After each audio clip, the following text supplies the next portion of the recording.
control. Gravity is all that I know. She's over me. She's over me. She comes in with her hypnotic dance. She holds me here with only a glance. She's over me. She's over me.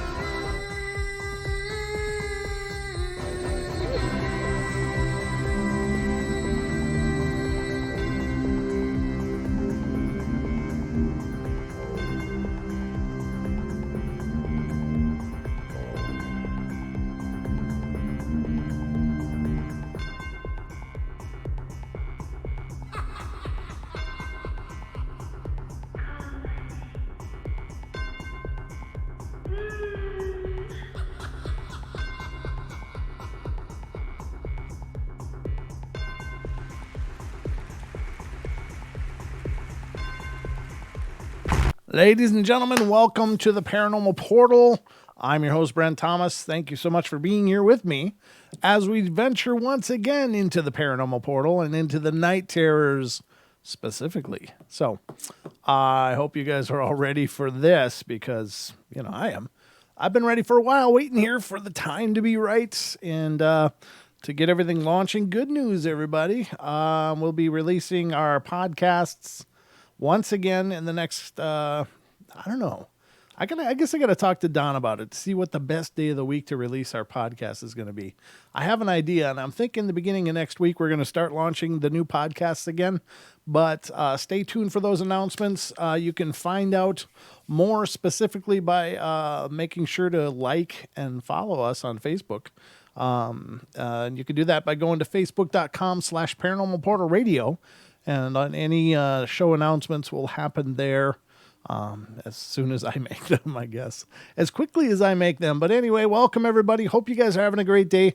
Thank you so much for spending your evening here with me on the Night Terrors Ghostly Encounters episode. I really enjoy these. I always like talking about these because as I've discussed before, there's so much bleed through between phenomena. There's so much things that happen in ghost stories also happen in cryptids, also happen in UFOs, and vice versa. So many things that happen in UFO things happen also in ghost stories and in cryptids. And it's just, there's no defined boundaries between these. So oftentimes I think that by discussing one, you're really discussing all of them because they all seem to trigger similar events. They seem to trigger similar phenomena in many ways. Now, I don't think that they're identically triggering them, but there's something about the fabric of our world or of our reality that is being triggered by these separate, different phenomena. And I think that's interesting.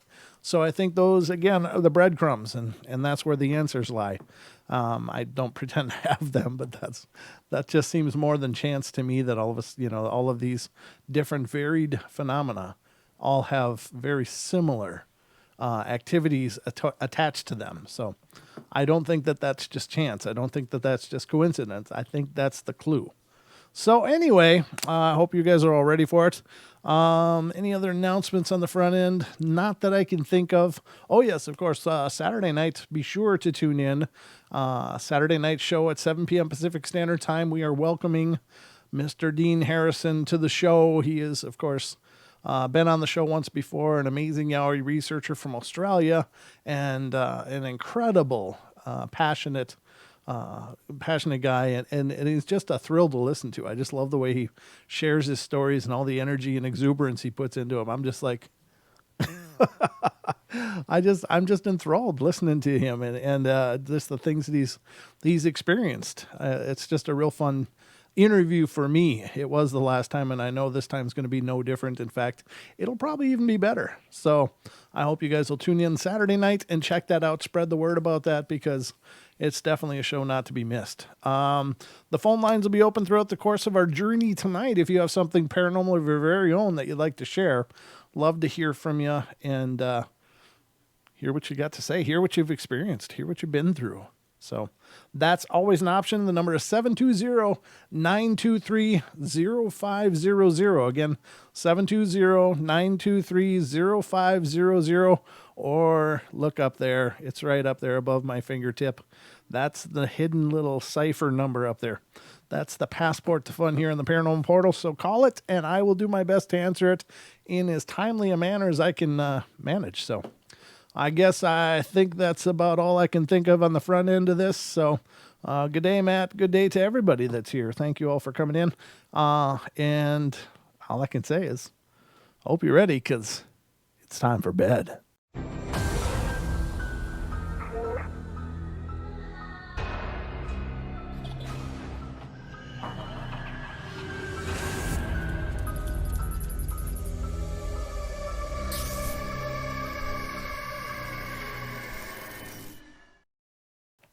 All right, ladies and gentlemen, we are now officially, as far as I'm concerned, underway. So I hope you're ready to be actively entertained as we move forward here. And if I'm doing my job, you will be.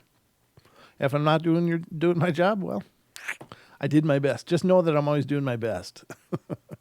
All right, the first story tonight is coming out of Colorado, and it has to do with a haunted life. And generally, these are stories where people have experienced stuff throughout a large portion of their life. It's not just a one-off or this one place I lived. It's usually a lot of places. So let's see what this one has to say. It's kind of a shorter story. It's not very long. So it says, when we all think of a haunting, we think of it as a spirit that has an attachment to a place or a person for what happened in the past. Well, what if that's not the only way something can be haunted? What if there is some other way? Well, if you want another way or explanation, then I'm the person to talk to. I've lived in this house in Colorado for as long as it's been standing. 8 years to be more exact. This sounds very similar to one that we read the other night, but I don't think it's the same one. I'm hoping not. If I'm screwing up, then just consider it a repeat. Rerun at no extra charge, ladies and gentlemen. No one had died here except for a few goldfish and a mouse or two. And I've talked to these entities, and I've seen them at work before my eyes, and to this day, they still enjoy creeping us out. And that's even what they said. They said that they only do scary things because they like to see our reaction. Yeah, this is definitely one I've already read. This is my organizational skills at work, ladies and gentlemen. This is the cringe. They make themselves known only to my two friends and my family. Even if some of them don't admit it, I know they had to see it before. The first time that my friends and I were talking to them and being followed by them is by this teeter-totter in my friend's backyard. Yeah, this is the one where the teeter-totter is this way and then it's this way. This teeter-totter equal like all of them should be, but it wasn't until after our first realization that we were constantly being followed that it says that I noticed this. Looking out of my kitchen window, I have a clear view of my friend's backyard, and this teeter-totter always seems to be right in my line of sight.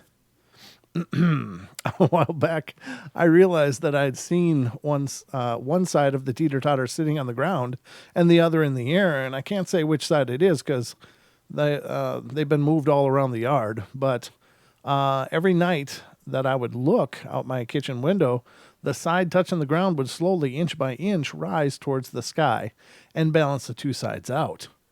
The week that I observed this, the family was going on vacation, and the day before they came back, the other side had made its way to the ground. Yeah, well, there you go. That wasn't a very compelling story the first time I read it, and it's even less compelling now.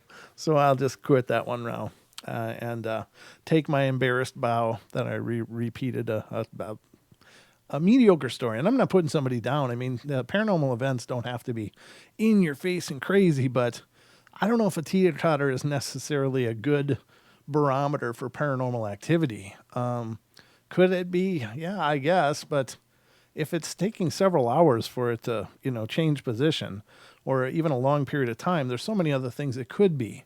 Could be a subtle wind that you don't notice from being inside.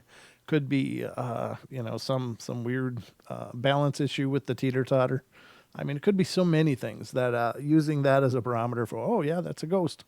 I think that's, it's definitely got to be really compelling activity to go, well, that's definitely not normal. Slow movements that seem to take a long time, I don't think are good as a choice. Thank you, Aussie. I appreciate that, brother. Appreciate it a bunch. Thank you so much. But, it's to each his own. Oh, no, I can't do this one. This one's sexual ghosts. Succubus, incubus. Let me just screen it quickly. I just want to look and see. No, I guess it's not too bad. No, I'll read this one because it's not. Some of these. Oh, well, there's a part there. All right. I'll read it because I think it's a very short story. I don't want this show to ever be too explicit. I think that there's, this is a real phenomenon. It's a real thing that happens for whatever reasons. I don't know, but there's these types of entities, and they're known as incubus and succubus, are they prey off of people in a sexual way, and it's really creepy. It's really weird. And, I don't think it's necessarily stuff that we cover. And I know we have some younger listeners. And so I try to be sensitive to that. But this one doesn't seem to say anything too over the top. So I guess we can read it because I don't want to ignore the phenomena completely because it is a valid phenomenon and people are truly tormented by this. But it's also one that I'm not really comfortable discussing on the show because, I try to keep this as family friendly as possible. But it says, this just happened a few nights ago, and it might be an incubus, but I'm not really sure. I was sleeping when I woke up to a feeling of uneasiness. As I lay in my bed trying to fall back asleep, a cold but gentle feeling wrapped around me. And it was like two arms holding me tight. Then as I was about to fall asleep, I began to feel a little kissing on my neck. And I touched my neck and the feeling stopped. And as soon as I pulled my hand away, the kissing started again. I sat up in bed and the arms around me tightened, and I felt myself getting colder and lay back down. And when I did, I heard a faint whisper tell me to lay still. It was the same voice as the one I'd been hearing in my other stories. I don't know what their other stories are, but I felt the coldness rise over my body and settle on top of me. And I then felt as if my whole body was being used in a way that I didn't want it to. Like it was feeding off of me. The kissing on my neck started again. I felt my legs move in a very particular manner. That's how I'm going to explain it. And I got really cold down there. And all of a sudden I felt that coldness all over inside of me. And it's kind of weird to tell, but I felt myself getting ready to max. But before that happened, I heard a very soft sigh and everything stopped. Does anyone think this could be an incubus, or is this just my usual spirit thing? Well, I think by definition of there being that type of activity, I don't know. I think it can be. Is it? But an incubus or succubus is generally considered to be, I don't want to say necessarily a demonic entity, but kind of. They're kind of a very specific kind of entity, but I don't think that precludes other types of spiritual activity that could manifest in such a way as well. I think there's a difference. There's a difference there. And what this person is describing, I think, sounds like some kind of normal ghost, but in an abnormal way. I don't know how to say this because it's. I guess it's just a gut feeling most of all. But as far as I know, the succubus things are much less sensual. They're much less sensual, and they're much more almost aggressive, and they tend to be very much dismissive of what the experiencer is feeling or experiencing. They don't seem to care a whole lot in the incubus succubus thing. It may be a pleasurable experience. Most often, as far as I know, I believe most often the incubus succubus stuff manifests in this semi-awake, semi-asleep state. And this person sounds like they were very much awake. And it was these light little kisses and stuff. It sounds, I don't know, more sensual, I guess, in a weird way. I don't know what to say about it. This is one of the reasons I don't like talking about this phenomenon, is because I don't know, and I don't know if anybody knows, but just in my understanding of the terms and what I have read about it, it sounds more just like a smitten ghost trying to make the moves or making the moves. Didn't seem to try. He apparently did, but very weird. I don't know. I mean, again, I think these things happen, and I don't know what to make of them because they're so very different. Now, if there are entities that feed on energy, that certainly could be a very potent energy. You know, it certainly could be, because anytime we're in a supercharged emotional state, or physically or emotionally, we do release energy. And that's why fear is so potent for some of these, is because people that are afraid are just radiating energy, and just this, I don't know, it's like shock waves of energy around them. They're just totally out of control. Fear is probably the most unbridled type, but this type I think could be nearly as potent, in that, as those sensations and the accompanying this is the hard part, the accompanying progression of events would certainly have an amazing release as well, which could be that way. Now, some people are, there's psychic vampires as well. And some of those are not necessarily ghosts. Some of them are actually people as well. And they may utilize this kind of thing for meeting their needs without even knowing they're doing it. I think that there's some people that seem to, feed off of other people's energies in living form. They're not dead, they're not spiritual, but they seem to need people's energies. And so I think some of those people may be the very promiscuous people that get around an awful lot. And that, I don't know. It's just a theory. And I can't know for sure. All right, so this one sounds kind of cool. I'm not sure. I haven't pre-read it, so I don't know what we're getting into here, but has to do with an Egyptian ghost warrior, or so the person says. And it comes out of California. Oh, no, never mind. It's another one of those, and it's really long, so I'm not getting into that one. I already did one. That's one more than I usually do. So that's my quota for probably this month on the show. One succubus incubus story, and that's about it. I just opened up a bunch more, so let's get to something a lot less risque and more spooky. All right, this one's Wisconsin, and it says it's a haunted life again. So this one says, I've told you all about my hauntings throughout my life, and these are the first ones introducing me into the world beyond. When you're young, and it's hard to understand what this is all about, yet children see things and know things that most adults ignore and just tend to shove aside. It was the summer of '87, I think. I was around 6 years old. My brother being 4, our cousin 5. We were young, so all of this is distant, but some of these bizarre things have stayed with me forever. The first incident took place was in our backyard that introduced me to the haunted world, as it did all three of us. My cousin and I were playing a game of hide the toy truck and find it. Well, this afternoon was spent as such. It was my cousin's turn to find it, and she gave up looking, so I pointed to where it was, behind a big oak tree. And when we looked in that direction, we saw a little black guy playing with it. And I thought it was a neighbor kid or something that had my toy. Well, she got scared and ran up to the house. Brave and naive, I waltzed down to this creature and asked for my toy back. Then my freaked out ism got in when the black boy disappeared in front of me.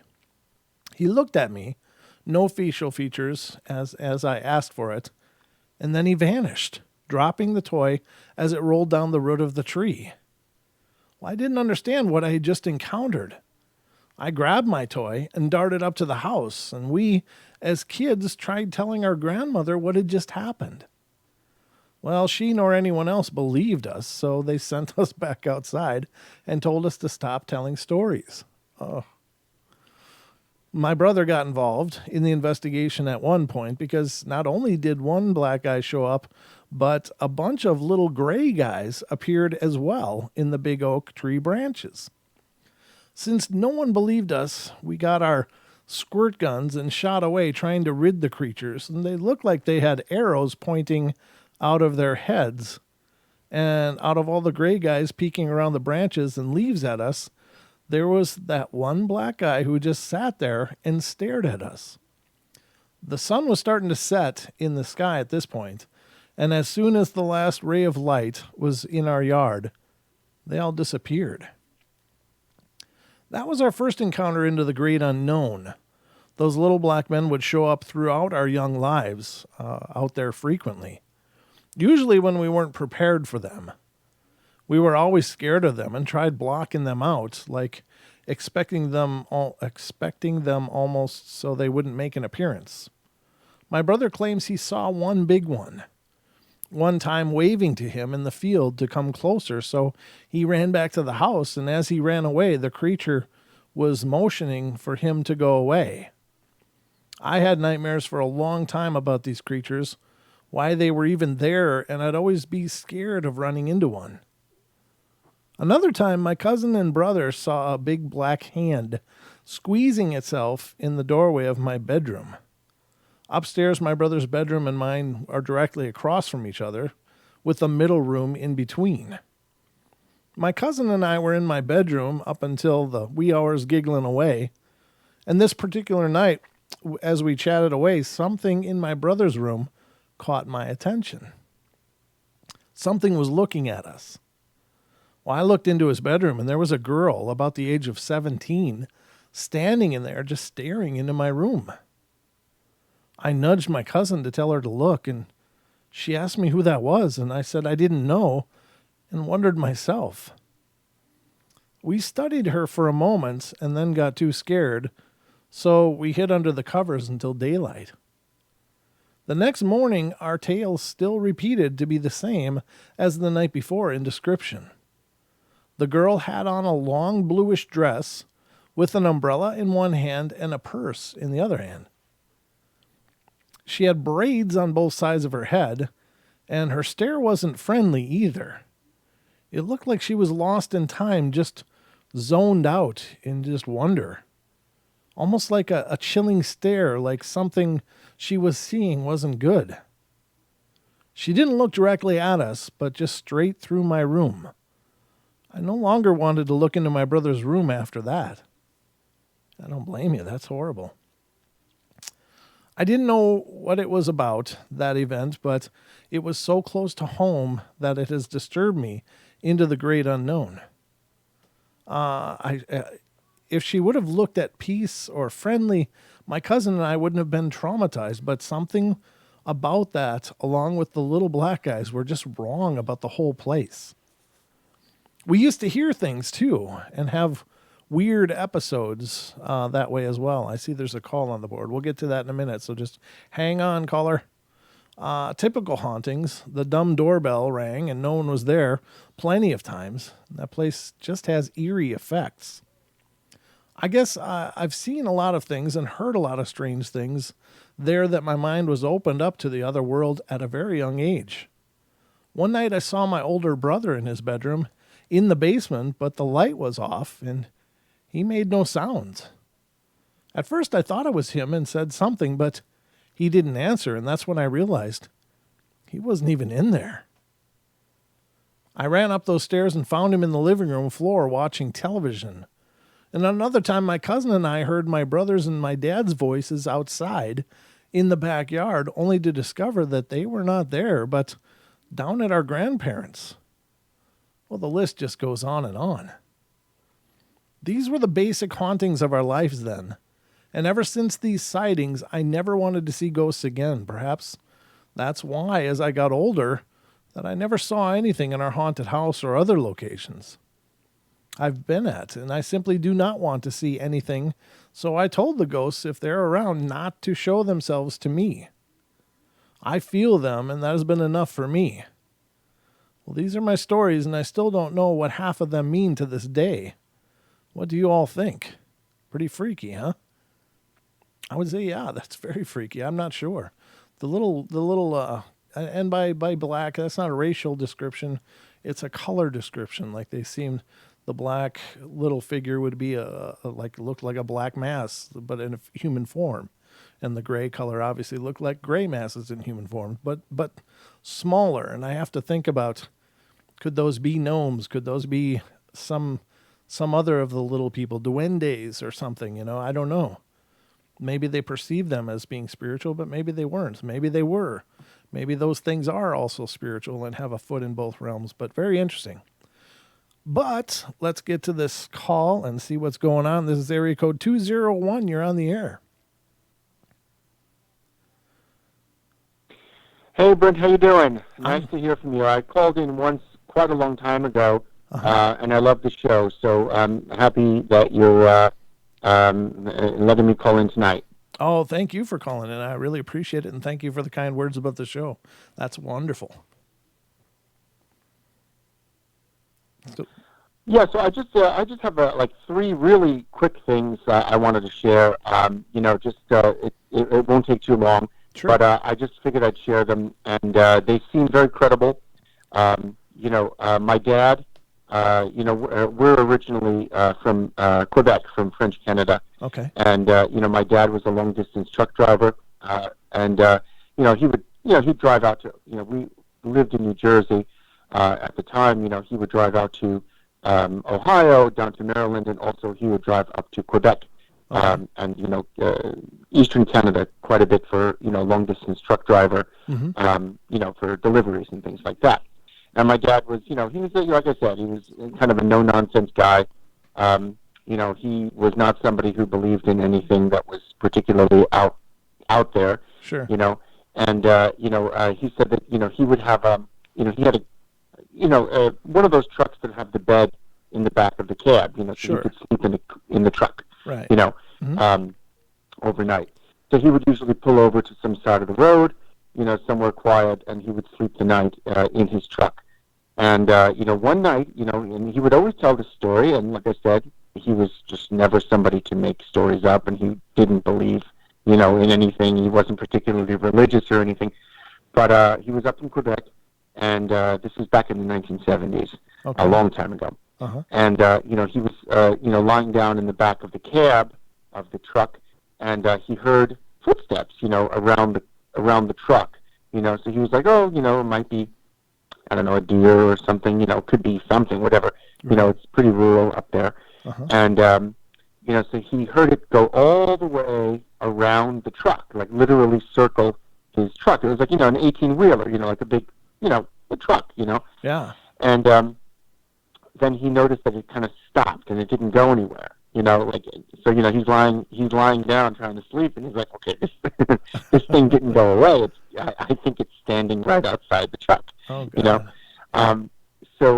He kind of peeked up out through the window, and he saw that there was a man standing, like in front of the truck, like just kind of looking into the front of the truck, Uh-huh. and the truck was off, so it was quiet, Uh-huh. and so my father was like, he's like, I don't know what this guy wanted, what was he, who was it? It's kind of creepy. You're out there in the middle of nowhere, and this guy is just staring at you while you're by yourself in the truck.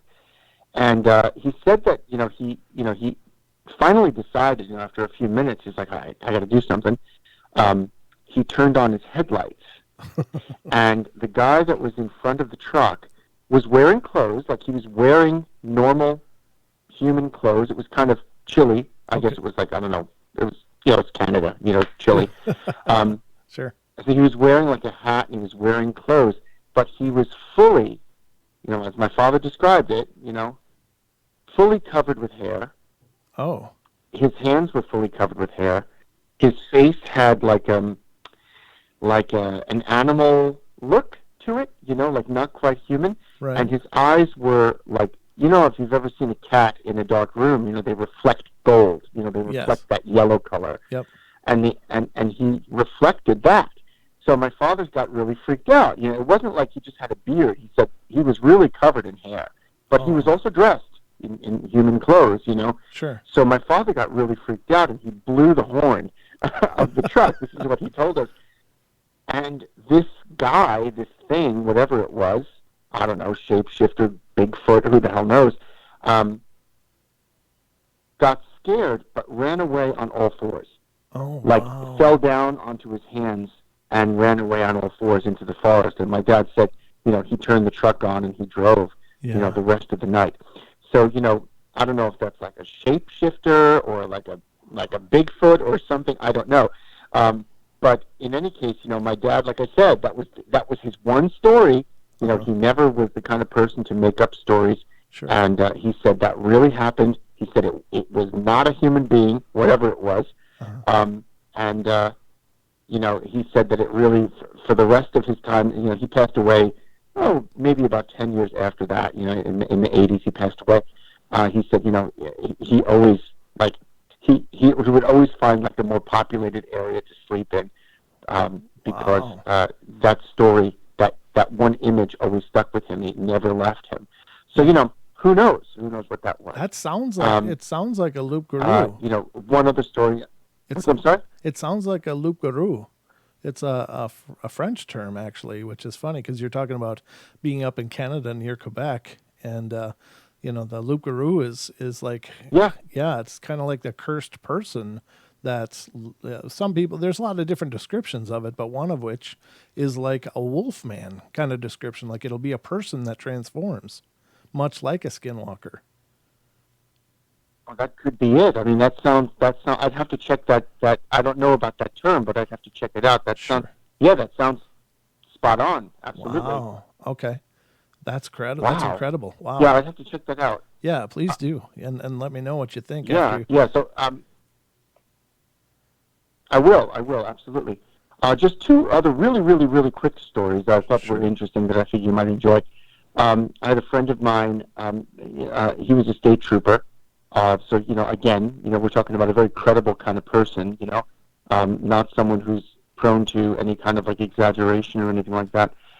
And he was lived in, you know, kind of northern New Jersey, up in rural New Jersey. And, you know, he and his daughters, you know, they were in the house and they heard like on the back porch, they heard like some rustling and some like commotion, you know. Mm-hmm. So they're like, you know, oh my gosh, you know, there must be like a raccoon or something or squirrel or something got into the house. You know, it's pretty rural up there. And the girls went to the back of the porch and they're like, they were afraid to go. So, you know, of course he got up and he's like, all right, I got to see if there's an animal back there. We got to let it out. Mm-hmm. And he said, you know, that it wasn't an animal. It was like a little person, probably about a foot tall, like 10, 12 inches. Wow. And it was covering its face, and it was hiding, because when the light went on, it didn't want to be seen, but it was right by the door, and it couldn't get the door open. Oh. And, you know, my friend said that it was like, I was so shocked. I walked over, and I opened the door, and it just ran out into the forest. Wow. But from that day on, he's like, you know, I don't know if it was an elf, a gnome, yeah, Pukwudgie, a fairy, a duende, troll, whatever you want to. Yeah. But they were just. He was completely convinced that these things existed. After that, he's like, I saw it. Yeah. I never thought about it before. I saw it, and I think I know it exists. You know. That's really cool. Strange. You wonder what it was trying to do, though. What was it going to do if it did get in the house? Wow. That's incredible. I don't know. I mean, why was it in the house? Did it get stuck in there? Was it looking for food? I don't know. But, you know, I mean, and just my very last, really quickly, my last story. My mother worked for the hospital, the local hospital, and she had a later shift, and she would get off from work at 11 o'clock at night. And her friend that she worked with would always drop her off at work. Now, we were living in a very urban area of New Jersey at the time. We were 10 minutes outside of New York City. Mm-hmm. So, I mean, we're talking super urban. Right. You know, Bayonne, Jersey City, Hudson County, that area. Very, very densely populated, very urban. And my mother came home at about 11:15, you know, and I usually would talk to her, you know, and she said, you know, I saw something very crazy tonight. I said, what? And she's like, well, my friend was, her friend Shirley, was driving me home, and we were stuck at the red light, and we saw a little man about maybe a foot tall, 2 feet tall, and he had a very long pointed hat on, Oh no. and he was dragging his arms. Now, keep in mind, this is urban New Jersey, and she's like, and I said it to to Shirley, her friend Shirley, Shirley, look, and Shirley saw it too. Wow. And it was about 3 blocks from where we lived, and this little creature was walking on its knuckles, and it had a very pointed head, and it was only about maybe a foot and a half tall. Again, it's in an extremely urban area. Like, it's not like out in the country. I mean, you would think that things like this wouldn't happen in an urban area. And it was standing in front of a local body shop, like a garage, a car, garage, and it walked in between the garage and the house. Now, in that area, the houses are about 6 inches apart. It's very densely populated. Sure. But it was able to get in. And, my mom came in and she's like, Chris, I don't know what I saw. I don't know what I saw, but I don't think it was normal. Wow. She goes, I really think I saw something weird. And I later on, her, a couple of weeks later, I saw her friend and she's like, oh my God, did your mom tell us what we saw that night? And dude, I don't know. All I can say is, these are 3 very credible people who don't make up stories, and they saw these, what do you want to call them? Humanoid, cryptid, elves. I don't know what beings. they are. But I just thought it would be fun to call in and share that with you. That's incredible. Like the last one sounds like a gnome because the whole pointed hat thing is real common.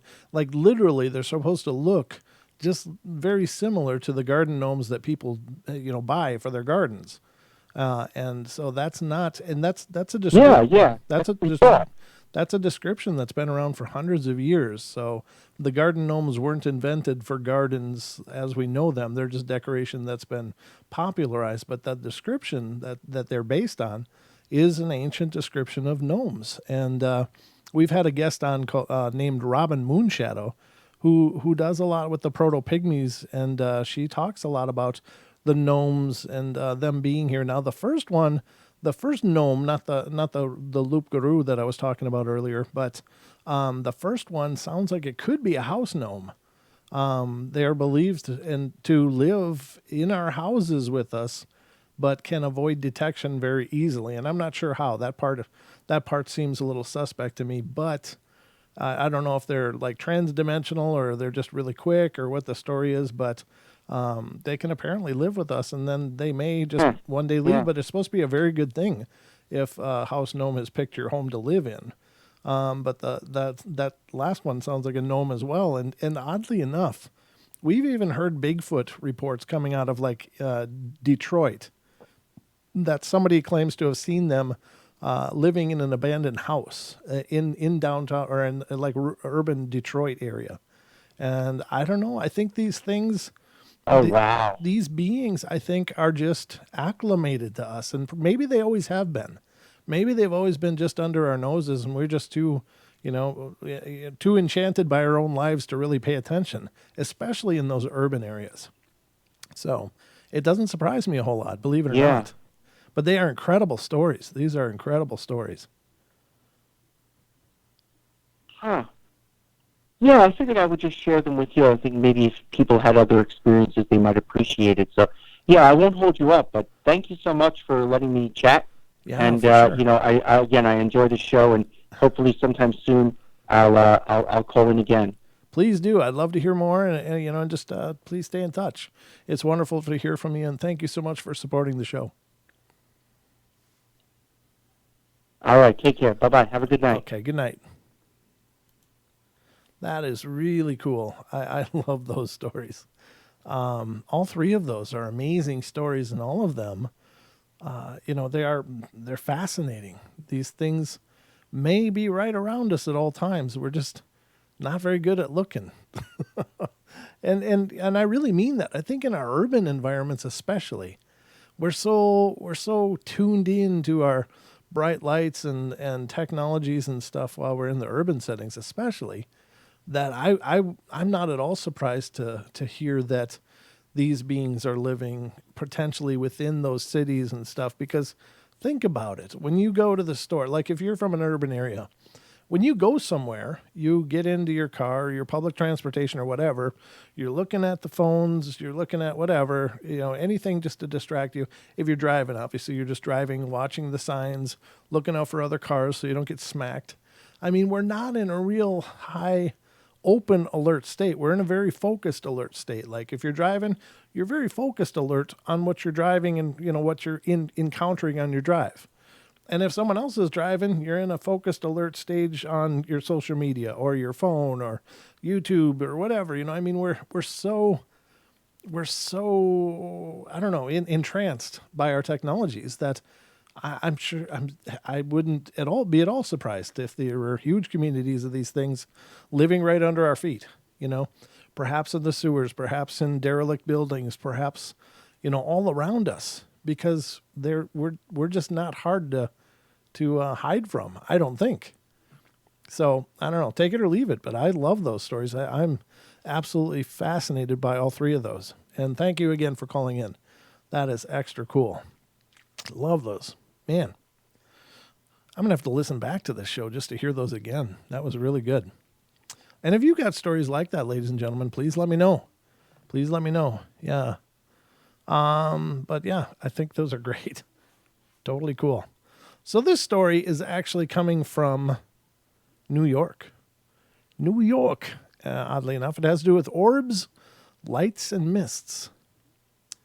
I myself have never seen a ghost, or so I think. At least not the kind of lifelike apparition everyone claims to have seen. I moved into an apartment in New Jersey 5 years ago. After 1 year or so, I started to see what appeared to be black dust floating down from the ceiling, or like black ink being dropped into water. At times I thought it was just to be that of dust, but I tried catching it and it was gone, or nothing was there. I thought maybe I was seeing those colors you see after you look at a light for too long, but then my cat started to react to it as well. One of my cats would start meowing and looking up and do that crazy side-to-side action like she was hunting or something. And then would try scaling the wall, and she got pretty high too. My ceilings were at least 10 feet, and she got up about 6 feet or more. I was used to try and see what she was after, but alas, I didn't see anything. I thought maybe she was sick at the time, or sick in the head. It says sick in the head. Until my other cat started to speak periodically, like little meows, not English. When I moved and she had to go live with a friend of mine, I started to see these black things again in my room. I was wondering if anyone has seen something like this or can take a gander at what they might be. I know some of you may think I have to be a better housekeeper, but I am in a house which is impeccably clean these days, and I still see them. A friend of mine has seen them as well and says for her, they come at about 3 a.m. I don't know. I've seen, and I've never really chalked this up as necessarily a paranormal experience, but every once in a while, if I'm like in my bedroom and I'm looking up at the ceiling, and I don't know if I'm kind of like halfway dreaming and half awake or what, but I'll look at the wall and start to see like a scene unfolding. Like it's almost like there's a something opening up in a sense, like there's a haze. And then as I'm staring at this bluish haze, I start to see things forming in the haze, like I'm looking into a distant image that's starting to become slowly clearer. And I think that's very interesting. And, maybe it is kind of seeing beyond our normal realm. I don't know. I guess I've never really entertained it too much because I just figured it was, I've been falling asleep and hearing the dream voices start before I'm actually asleep. So I figure that was just me falling to sleep. But my eyes hadn't caught up with my head or something. I don't know. I don't know. It's anybody's guess. It's hard to know. And, I don't want to ever say that, everything is paranormal because I saw this and this. I'm just throwing it out there for consideration. And I don't want to impress upon you that things are paranormal or they aren't. You have to come to your own conclusions because nobody knows. Nobody knows. None of us know for sure, but we all have ideas. And those are mine. Since I get the microphone, you get to hear it. All right, let's get to the next one here. This one has to do with a haunted life, and it comes out of Ohio. Not horribly long, but it's about a medium-sized story. It says, my friend, niece, and I were all upstairs in my little bedroom, talking and taking pictures with my friend's phone. Whenever ghosts try to get my attention, I can see them in my head. So I usually know where they're at. When I spaced out, my friend Caitlin asked me what was wrong, as she knows that if I'm spaced out, that's when I'm talking to the ghosts. I told her that the ghost was coming upstairs, and Caitlin was getting freaked. My niece was also getting scared, so I was decided that we would go into the closet for a couple of minutes until she calmed down. Well, we were in the closet, but my niece started freaking out. What's wrong? I asked my niece. Something just touched my arm. She screamed, and we all got out of the closet quickly. And that was when I saw the little girl. She looked like she was scared because she was hiding behind my clothes. Caitlin, did you touch my niece? I asked her, knowing that she didn't. I did once, she stated. Well, how many times did you feel something touching you? I asked her. I felt it twice, she cried. When we were in the closet, I saw the little girl touch my niece, so I knew that she wasn't lying. After a while, we just sat on the bed and tried to forget about it, and then I heard something in the closet, so I went to investigate. I closed the door to see if I could see the little girl because my closet has no light, so I could not see a thing. And then something repeatedly touched my shoulder, and a shiver went down my spine. Then a little stuffed monkey that makes noise went off in the closet where I was at. Well, I shrieked and ran out of there. Once we were trying to calm down some more, I was actually having some fun with the little ghost girl because I knew that she trusted me enough to interact with me. I heard her tell me to get out some dolls so she could play, and I told her that I would get them out in a little bit because the dolls were in my closet and I wasn't going in there alone again. Then I heard something snap, a snapping noise from the closet. I looked and one of the coat hangers was snapped in half. Guys, please tell me that one of you did this, I pleaded to Caitlin and my niece. They both shook their heads, terrified. Okay, I told the girl, I'll get out your dolls now. I don't know, I don't know what I think of this one. Not that it's not possible, but it just seems a little contrived to me. But anyway, we'll continue. I went ahead and got them out, and she never played with them. I wasn't sure why not, but then I realized that all of the ghosts in my house were all in my room. I could see all four of them, Granny, Grandpa, and the girl and the boy. Caitlin, the little boy is behind you. Don't be scared. He won't hurt you. I believe that he is the little girl's brother, and they look about the same age, and they do look a lot alike. Maybe they were just twins or something. I told her. I know, she told me. I can feel him. Jill, do you know that the little girl is sitting beside you, right? She asked me, shaking. Yes, I know. She's touching my shoulder. I told her, where is your granny and grandpa? She asked, they're over by my door talking, I told her. I didn't feel the presence of the evil man. I figured that since my grandparents were both by me and plus two little good ghost children, that they wouldn't dare come to me. Though that he wouldn't dare come to me. So since my grandparents and my spirit guides, but luckily my granny and grandpa were there. Otherwise the man might have been there also. My niece was not as scared as I thought that she would have been, but Caitlin was terrified until she got used to it a little bit. It's really scary seeing your dead grandparents and dead children and even an evil man in your room a lot. Sometimes I wonder why it is me that they chose to attach to. Sometimes I only wonder. I don't know. I mean, it's not obviously not that kids can't see things, but it's just so matter-of-factly written. I don't know.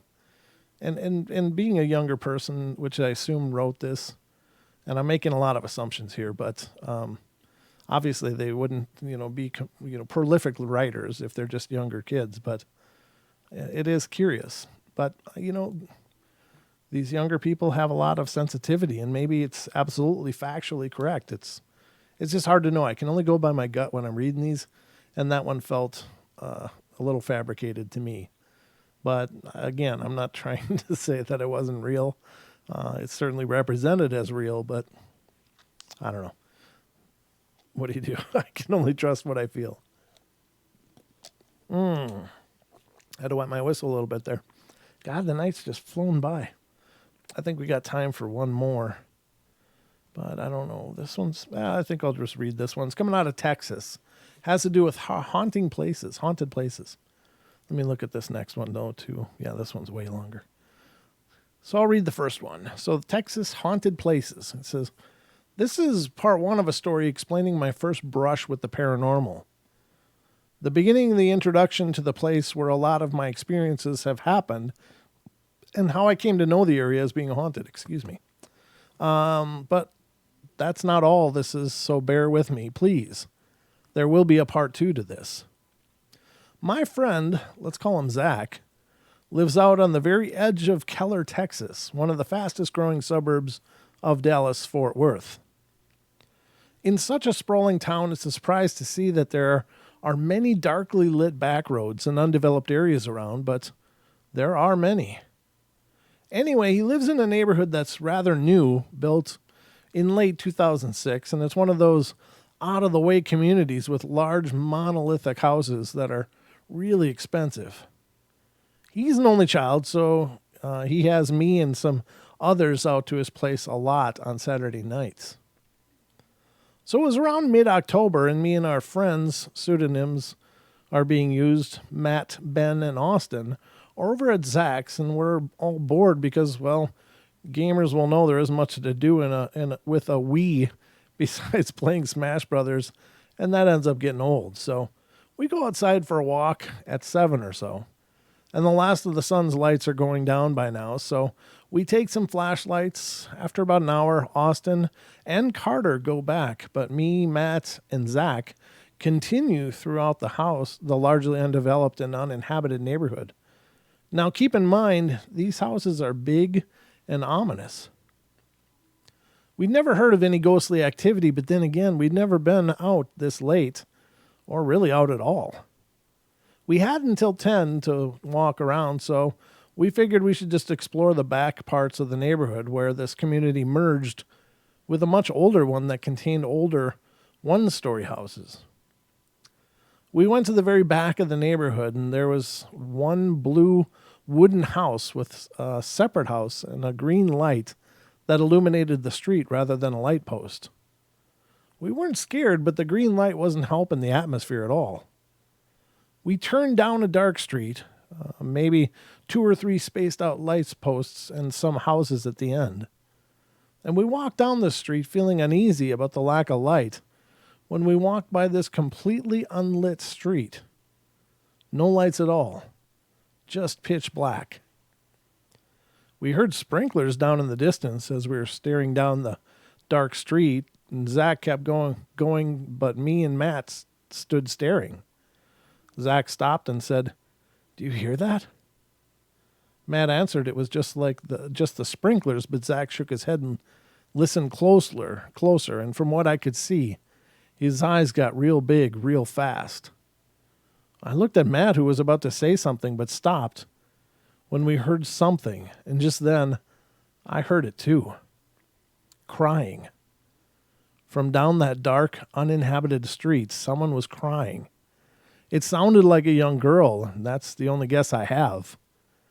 And why any young girl or anybody would be down a dark, unlit street without a flashlight crying at 8:30 at night is beyond me. So, not wanting to investigate who or what might be crying, we all ran like hell back to the green lit house. We didn't stop until we got there. It still gives me chills thinking about that crying. That's horrible. That is horrible. I mean, there are animals that can sound a lot like a crying child.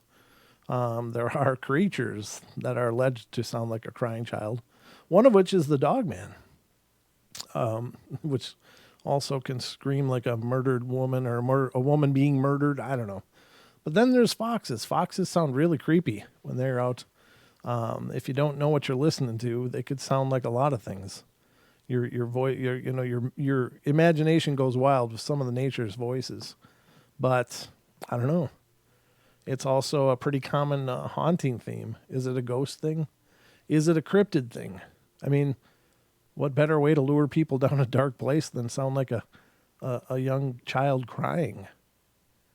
Ugh, that's diabolical. But anyway, that's how we roll in the Paranormal Portal. So, anyway, that's about what I got for you guys tonight. I hope you enjoyed it. Thank you again to the caller. That was some fantastic stories. I'm still reeling about those, and really enjoyed them. But yeah, look up the Loop Guru, Loup, and then Garou is how I think it's spelled. Two different words, Loop Guru, and it's been kind of bastardized down in Louisiana as the Rougarou, but similar phenomena. And there's several different descriptions of what a Loop Guru might look like, but one of which is like this wolf man. It's supposed to be a cursed person that transforms into like a wolf man kind of creature. So believe it or not, I'll leave it out there, but stranger things have been heard within the Paranormal Portal. But anyway, I hope you enjoyed tonight's show. Thank you very much. Yeah, werewolf, Aussie, you're right. Could be a werewolf. That's the second description like that I've heard personally. The first time I heard a description like that was by my good friend, Chris Gio, owner of the TFR station. He and his wife were driving along the road when they lived up in Washington State, and they saw a disheveled-looking man by the side of the road wearing clothes. But as they got closer, he looked very canid, had very dog-like features, and was covered in fur. And at the time, I didn't know what to think about it. Of course, it was when I was much newer at the Paranormal Portal than I am now, but that was the first report I'd ever heard like that. I mean, I've heard of alleged dogmen that are seen with clothes on, but it's very, very rare. And I'm not sure that it's the same phenomenon at all. I don't personally believe it is. But is it some kind of skinwalker offshoot, a curse of some sort that could be applied to somebody that they would be, the wolf man kind of thing? I don't know. Just leaving it out there, but this is the second one now I've heard personally. And two very different people telling a very similar story. And I got to tell you, it definitely lends credibility to the phenomena. There are a lot of things out there, ladies and gentlemen. We don't know a lot of what goes on in our realities. We really don't. Hell, we don't even know what goes on within our societies, so much less our realities for that matter. But there's some scary stuff out there, some really weird stuff. And so I know that in our common era, we tend to dismiss these things. We tend to dismiss them as folklore or fanciful wanderings of imaginative minds. But if they're real, then there's a hell of a lot going on that we don't know. And I believe they are real. I don't know what it means. I don't know what's the end game. What is it all about? I don't pretend to know. But I know that this is definitely part of my journey, is trying to sort through some of this stuff and see if we can find some answers.